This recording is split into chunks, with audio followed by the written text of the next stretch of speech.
জয় যিশু। আজ 18ই অক্টোবর। আজ মাতা মণ্ডলীতে পালন করা হচ্ছে মঙ্গল সমাচার রচয়িতা সাধু লুকের স্মরণ দিবস।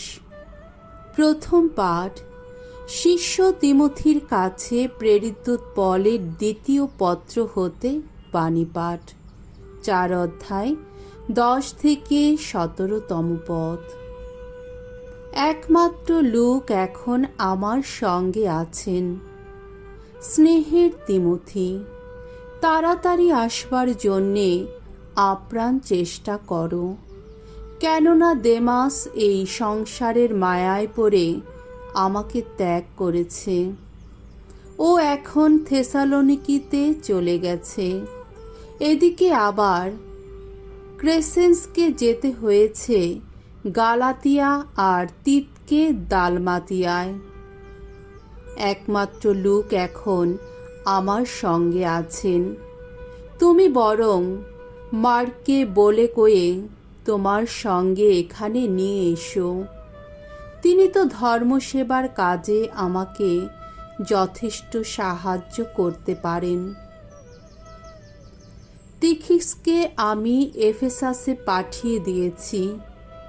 ত্রয়াসে কার্পসের কাছে আমি যে আলোয়ানটা রেখে এসেছি, তুমি আসবার সময়ে তা এখানে নিয়ে এসো। আর সেই সঙ্গে সব পুঁথিপত্র নিয়ে এসো, বিশেষ করে চামড়ার পুঁথিগুলো। কাশারি আলেকজান্ডার আমার অনেক ক্ষতি করেছে। প্রভু নিশ্চয়ই তার অমন কাজকর্মের যোগ্য প্রতিদান দেবেন। ওর ব্যাপারে তুমি নিজেও সাবধানে থেকো, কেননা ও আমাদের বাণী প্রচারের কাজে যথেষ্ট বিরোধিতাই করেছে। প্রথমবার যখন এখানে আমাকে আত্মপক্ষ সমর্থন করতে হয়েছিল, তখন কেউই তো আমাকে সাহায্য করতে এগিয়ে আসেনি, বরং সকলেই তখন আমাকে ত্যাগ করেছিল। প্রভু যেন ওদের দোষ না ধরেন। প্রভু কিন্তু সেদিন আমার পাশে এসে দাঁড়িয়েছিলেন। আমার অন্তরে তিনি শক্তি দিয়েছিলেন। তাই তো আমি ঐশ্ববাণী সব কিছুই তখন ঘোষণা করতে পেরেছিলাম। এখন সমস্ত বিধর্মী মানুষ তা শুনতেও পেয়েছিল।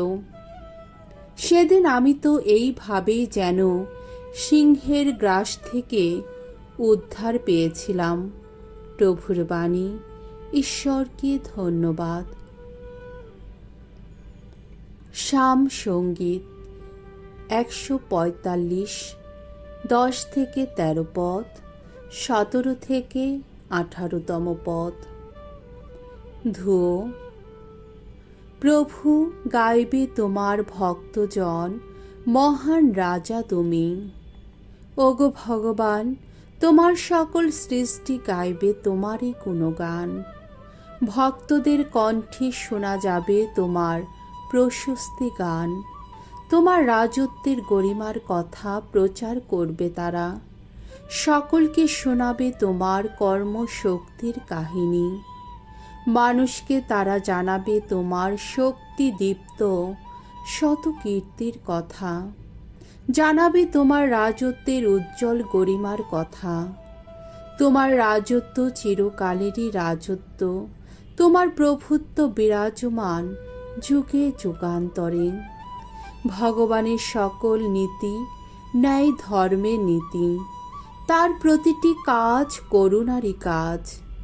ভগবানকে যারা ডাকে, অন্তর দিয়ে ডাকে, তিনি তো তাদের সবার কাছে কাছেই রয়েছেন।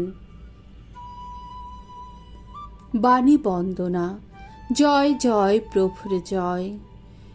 শিষ্যরূপে তোমাদের বেছে নিয়েছি আমি। আমি তো চেয়েছি এমনই কাজ করো তোমরা সবাই, যার ফল হবে চিরস্থায়ী। জয় জয় প্রভুর জয়। মঙ্গল সমাচার। লোকরচিত মঙ্গল সমাচার 10 অধ্যায় 1-9তম পদ। ফসল তো প্রচুর, কিন্তু কাজ করা লোক অল্পই।